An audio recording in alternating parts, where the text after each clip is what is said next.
vind ik een goed idee. Ik dacht dat ze het nu zou gaan vragen. En wie niet zit het in de planning? Wel zo snel mogelijk, hè. Ik kan bijna niet wachten. Wacht er wel 1000 € voor. Ja, ik moet toch uit de carnaval doorkomen. Ik zie niet de eerste dag 11 na 11.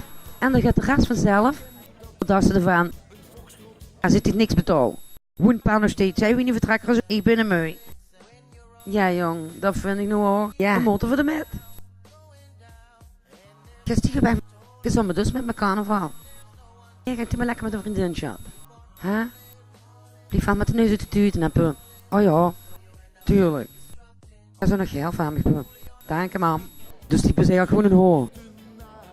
Of een slet. Wie kan ze dan van me denken, punt? Zoek het seks niet tegen een dame. Ik wil alleen maar die 1000 voor de carnaval door te komen. En of die moest me met drankjes betalen. Hè? Hey chef. Nou, die word ik op zoek. Ik krijg nog geld van me. Oh, dan gaan ze naar de carnaval wel. Ze zelf nu, nou. En ik wil... Nee, maar kom maar even langs op de zaak. Is goed. Moet ik daar wel nog even gaan vragen? Wat dan? Nee, is daar wel. Tot zo. Ja, tot zo. Kan ik te gaan vragen? Ja, goed. Even vervolgen, hè? Luister, ik wil van mijn maan af, want zo snel mogelijk ook. En ik word helemaal gek van hem. Ik heb gehuurd dat zich, ja, die ruimt die lui op. Als ik die opbel. Hoeveel ben ik dan kwijt? Hoeveel kost dat? En binnen hoeveel dagen wordt dat gedaan? Hey chef, ik kan dat nu niet teruggeven. Dat heb je zelf nu voor de carnaval. Ik kan de machine nog even van dicht lenen. Wie wil ze dan hebben? Dat zijn de gedachten. Nou, 3000 €. Wat hè? Ja, ik wil een feest hè. 3000 €? Ja, als ik feest dat gehoord heb. Wat moest ze met zo'n goed bedrag aan? Dat heb jij dan in de cash liggen. Zoveel. Of overmaken. Ja.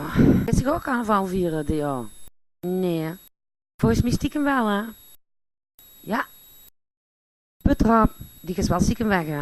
Ik zie je dan een gezicht. Ja, ik ga wel op gelijk. Twee zijn er wel, ik ga toch gelijk, hè? Ja. Maar dat blijft wel tussen tweeën, hè? Ik ga naar de stad, toe. Tussen de gast wel. Ja. Veel plezier daarmee. Amuseer dich.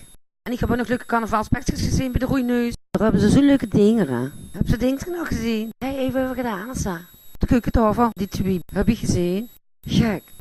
Echt, serieus. Dat ben ze niet. Dat is ze niet jaloers, Sakien. Meneer, ik jaloers. Onafvuil gebeuren. En dat dacht hij. Nee, eigenlijk niet. Maar ja. Man, wat ben je nu helemaal mee bezig, man? Ik spaat er niet zomaar op gaan ruimen. Ja, dat dacht ik hier zo. Doe het dan niet. Ik heb er heel goed over nagedacht. Nou, dan denk nog maar eens na. Poesie beste, man. Is die jong van mij? Nee, mam, je moest niet zo gaan beginnen aan tegen mij, hè. Ik heb dit niks gedaan, hè. Oké, ik weet al genoeg. Ik ben de weg af. Zeker toch helemaal.